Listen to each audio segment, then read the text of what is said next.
Breaking news చూస్తున్నారు. కాసేపట్లో Andhra Pradesh NDA ప్రభుత్వ మొదటి కేబినెట్ భేటీ జరగబోతోంది. సచివాలయంలోని మొదటి బ్లాక్లో మంత్రివర్గ సమావేశం ఉండనుంది. మొదటిసారి డిప్యూటీ ముఖ్యమంత్రి హోదాలో కేబినెట్ సమావేశానికి హాజరు కాబోతున్నారు పవన్ కళ్యాణ్. ఎన్నికల హామీల అమలుపై కేబినెట్లో నిర్ణయాలు ఉండే అవకాశం ఉంది. ముఖ్యంగా సూపర్ 6 పథకాల అమలుపై నిర్ణయాలు ఉండే అవకాశం ఉంది అనే చర్చ జోరందుకుంది. మహిళలకు ఉచిత బస్, ఏడాదికి 3 ఉచిత గ్యాస్ సిలిండర్లు, అలాగే 18 ఏళ్లు దాటిన మహిళలకు నెలకు 1500 రూపాయలు, ప్రతి ఏటా రైతుకి 20,000 రూపాయల సాయం, నిరుద్యోగులకు నెలకు 3,000 రూపాయల భృతి, బడికెళ్లే ప్రతి విద్యార్థికి ఏడాదికి 15,000 రూపాయల సాయం, అలాగే ఇతర పథకాల అమలుపైన చర్చించబోతోంది కేబినెట్. ఇప్పటికే 5 సంతకాలు చేశారు ముఖ్యమంత్రి Chandrababu. Mega DSC, land titling act రద్దు, అన్నా క్యాంటీన్లు, పెన్షన్లు, నైపుణ్య గణనపై చర్చ, ఆమోదం.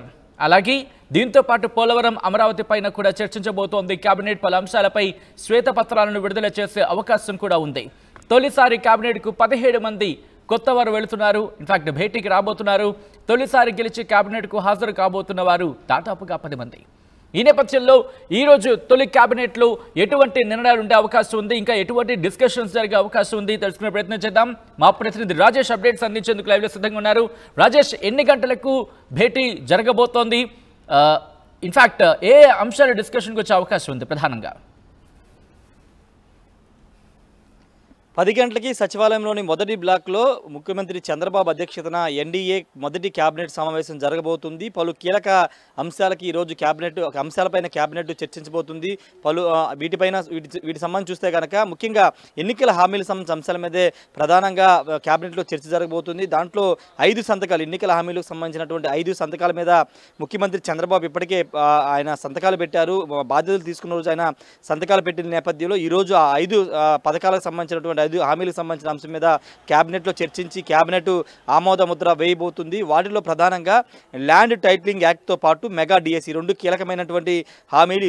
ఈ రెండింటితో పాటు తర్వాత అన్నా క్యాంటీన్లు, అదేవిధంగా నైపుణ్యాభివృద్ధికి సంబంధించినటువంటి అంశానికి సంబంధించి, అదేవిధంగా పెన్షన్ పెంపు, ఈ 5 సంబంధించినటువంటి పథకాలకు సంబంధించిన అంశం మీద కేబినెట్ ఆమోద ముద్ర వేయబోతుంది. ఎందుకంటే వీటిలో మొదటిది వచ్చే నెల అంటే జూలై 1 నుంచి అమలు చేయాల్సినటువంటి పెన్షన్ సంబంధించినటువంటి నిధుల విడుదల కూడా కేబినెట్ ఆమోదం తెలబోతుంది. ఇప్పటికే 10,000 కోట్ల వరకు ఈ పెన్షన్లకు సంబంధించి కానీ లేకపోతే ఇతర అంశాలకు సంబంధించినటువంటి నిధులు అవసరమవుతాయని భావిస్తున్న నేపథ్యంలో వాటికి ఆమోదం కూడా కేబినెట్ తెలబోతుంది. వాటితో పాటు ఇతర మెగా డిఎస్సి కూడా కేబినెట్ ఆమోదం తెలబోతుంది. ఇక ల్యాండ్ టైటిలింగ్ యాక్ట్ అనేది ఎన్నికల ముందు ప్రతి సభలోనూ చంద్రబాబు చెప్పారు, అధికారంలోకి వస్తే రద్దు చేస్తామని చెప్పారు.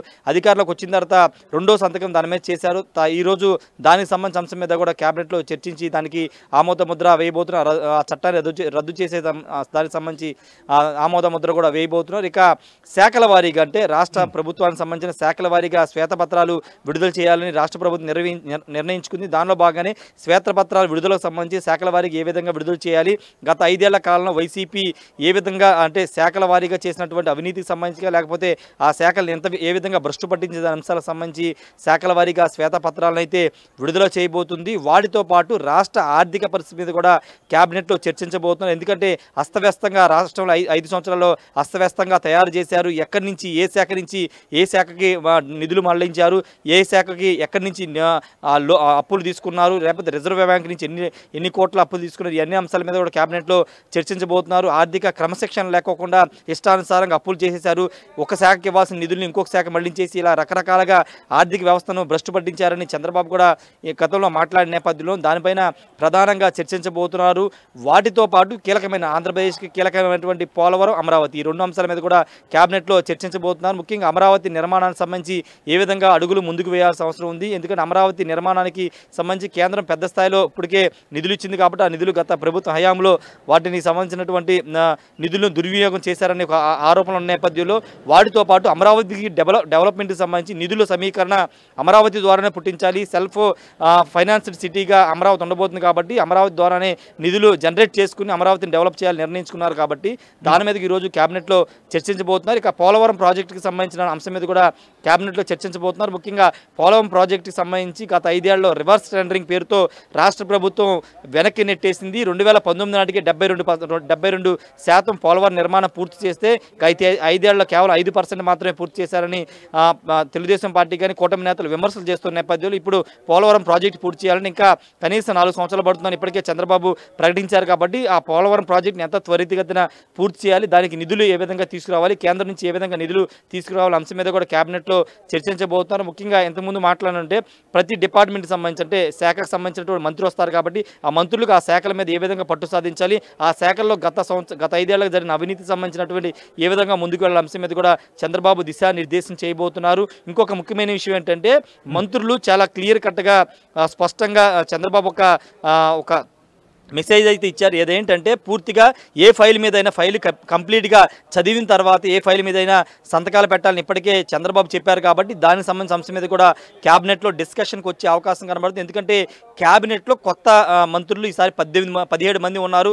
అందులో 10 మంది కొత్తగా మొదటిసారి ఎమ్మెల్యేగా అయిన వారు 10 మంది మంత్రులు ఉన్నారు. కాబట్టి వాళ్ళ కొంత పాలన మీద అంత పట్టు ఉండదు. కాబట్టి ఏదైనా డిసిషన్ పాలసీ మేకింగ్ తీసుకున్నప్పుడు ఖచ్చితంగా 1-2 సార్లు చూసుకుని ఫైల్ మీద సంతకం చేయాలని ఇప్పటికే చంద్రబాబు చెప్పారు. ఆ అంశం మీద కూడా చంద్రబాబు మంత్రులందరూ కూడా దిశానిర్దేశం అయితే చేయబోతున్నారు. వీటి తర్వాత పొలిటికల్ అంశాల మీద కూడా చంద్రబాబు మాట్లాడే అవకాశం కనబడింది. ఎందుకంటే వైసీపీ ఆఫీసులను చూసే మనం రాష్ట్ర వ్యాప్తంగా వైసీపీ కార్యాలయాల కోసం ప్రభుత్వ భూమిని ఏ విధంగా బదలాయించుకుని అక్రమంగా నిర్మాణాలు చేస్తున్న అంశం మీద కూడా పెద్ద ఎత్తున డిస్కషన్ జరుగుతున్న నేపథ్యంలో వాటి మీద పొలిటికల్గా మంత్రులు ఎంతవరకు మాట్లాడాలి, ఎంతవరకు బౌండరీస్ దాటి మాట్లాడుకొని ఉండాలనే దానిపైన కూడా చంద్రబాబు మంత్రులకి దిశానిర్దేశం అయితే చేయబోతున్నారు. Sachin, at the same time Pawan Kalyan ఎందుకంటే మొదటిసారి డిప్యూటీ ముఖ్యమంత్రి హోదాలో భేటీకి హాజరు కాబోతున్నారు. కాబట్టి ఇటు పవన్ కళ్యాణ్ నుంచి కూడా కొన్ని అంశాలు ప్రస్తావించే అవకాశం ఉంది అనే చర్చ జోరందుకుంది. ఎటువంటి అంశాలు ప్రధానంగా చర్చకొచ్చే అవకాశం కనిపిస్తోంది భేటీలో?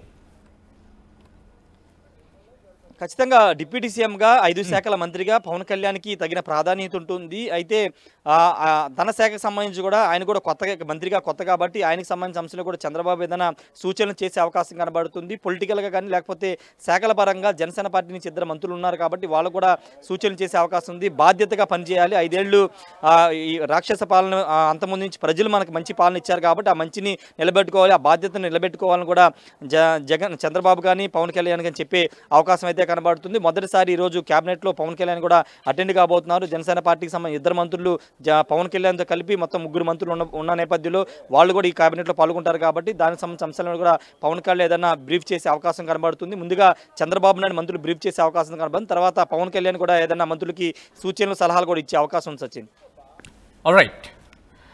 Right Rajesh, thanks for the update. మొత్తంగా అయితే మాత్రం మరి కాసేపట్లో ఆంధ్రప్రదేశ్లో ఎన్డీఏ ప్రభుత్వం మొదటి కేబినెట్ భేటీ ప్రారంభం కాబోతోంది. సచివాలయంలోని మొదటి బ్లాక్లో మంత్రివర్గ సమావేశం ఉండబోతోంది. మొదటిసారి డిప్యూటీ ముఖ్యమంత్రి హోదాలో కేబినెట్ సమావేశానికి హాజరు కాబోతున్నారు పవన్ కళ్యాణ్.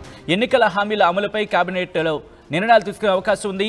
దాంతోపాటు సూపర్ 6 పథకాల అమలుపై నిర్ణయాలు ఉండే ఛాన్స్ ఉంది.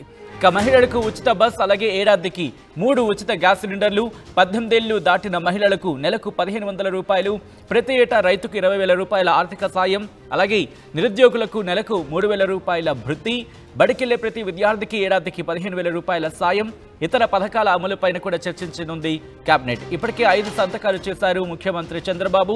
Mega DSC, land titling act రద్దు, అన్న క్యాంటీన్లు, పెన్షన్లు, నైపుణ్య గణనపై చర్చించబోతోంది. ఆమోదించే అవకాశం కూడా పూర్తిగా ఉందని అనుకోవచ్చు. అయితే పోలవరం, అమరావతి పైన చర్చించబోతోంది కేబినెట్. పలు అంశాలపై శ్వేతపత్రాలను విడుదల చేసే ఛాన్స్ ఉంది. తొలిసారి కేబినెట్కు 17 మంది కొత్త వారు వెళ్తున్నారు. అయితే తొలిసారి గెలిచి కేబినెట్కు హాజరు కాబోతున్న వారు 10 మంది.